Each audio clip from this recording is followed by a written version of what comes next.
Hi quotes. So ഇന്ന് ഞാൻ ബുക്കുകൾക്കിടയിൽ പെട്ടിങ്ങനെ കിടക്കുകയാണ്. ഈ ബുക്കുകളൊക്കെ നല്ല ഭംഗിയായിട്ട് ഇനി ഓർഗനൈസ് ചെയ്യണം. ബിക്കോസ് ഇനി ഇതൊക്കെ വെച്ചിട്ട് പഠിക്കേണ്ടതാണ്. അപ്പോൾ ഈ ബുക്കുകളൊക്കെ ഇങ്ങനെ ഇരിക്കുകയാണ്, എന്നെ നോക്കി പുഞ്ചിരിച്ചുകൊണ്ട് എപ്പോഴാണ് നിങ്ങൾ എന്നെ ഒതുക്കാമെന്ന് പറഞ്ഞു. അപ്പോൾ ഞാനിങ്ങനെ ഒരു സ്റ്റാൻഡ് 2 കൊല്ലം മുന്നേ മേടിച്ചതാണ് കേട്ടോ. മീഷോ ആണോ ഫ്ലിപ്കാർട്ടാണോ എന്ന് എനിക്ക് ഓർമ്മയില്ല. പക്ഷേ ബുക്കുകൾ വെക്കാനും അതുപോലെ തന്നെ നമുക്ക് ഷൂ ഒക്കെ ഓർഗനൈസ് ചെയ്യാനും ഒരുപാട് നല്ലതാണ്. അപ്പോൾ ഇൻ കേസ് നിങ്ങളൊരു ഹോസ്റ്റലറാണ്, അല്ലെങ്കിൽ ഇടയ്ക്കിടയ്ക്ക് നിങ്ങൾ ഷിഫ്റ്റ് ചെയ്യുന്നവരാണെങ്കിൽ ഇങ്ങനത്തെ ഒരു സ്റ്റാൻഡ് മേടിച്ചിരിക്കുകയാണെങ്കിൽ ഒരുപാട് നല്ലതായിരിക്കും. ഇതൊരു 1 2 3 4 5 നിലയുണ്ട്. അപ്പോൾ ഒരുപാട് ബുക്സ് ഇതിനകത്ത് ഫിറ്റ് ചെയ്യും. അപ്പോൾ ഞാനത് നിങ്ങൾക്ക് പിക്ചർ എടുത്ത് കാണിച്ചു തരാം കേട്ടോ. അപ്പോൾ ഇതിൻ്റെ ക്വാളിറ്റിക്ക് നല്ലതാണ്. പിന്നെ ഇത് നന്നാക്കുന്നതിൻ്റെ ഇടയിലാണ് എൻ്റെ ഒരു പഴയ ഗുജറാത്തി ബുക്ക് ഞാൻ കണ്ടത്. നിങ്ങൾക്ക് എൻ്റെ സ്ഥിരം വ്യൂവേഴ്സ് ആണെങ്കിൽ നിങ്ങൾക്കറിയാം, ഞാൻ സൂറത്തിലാണ് പഠിച്ചിട്ടുള്ളത്.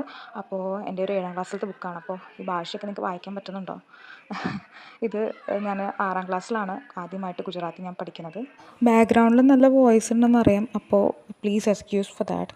പിന്നെ ഞാൻ ഗുജറാത്തി പഠിച്ചത് ആദ്യമായിട്ട് 6ാം ക്ലാസ്സിലല്ല, 5ാം ക്ലാസ്സിലാണ്. അതായത് 4ാം ക്ലാസ് നാട്ടിൽ നിന്ന് പോയിട്ട് പിന്നെ സൂറത്തേക്ക് വന്നു. അപ്പോഴാണ് ഞാൻ ആദ്യമായിട്ട് ഗുജറാത്തി പഠിക്കുന്നത്.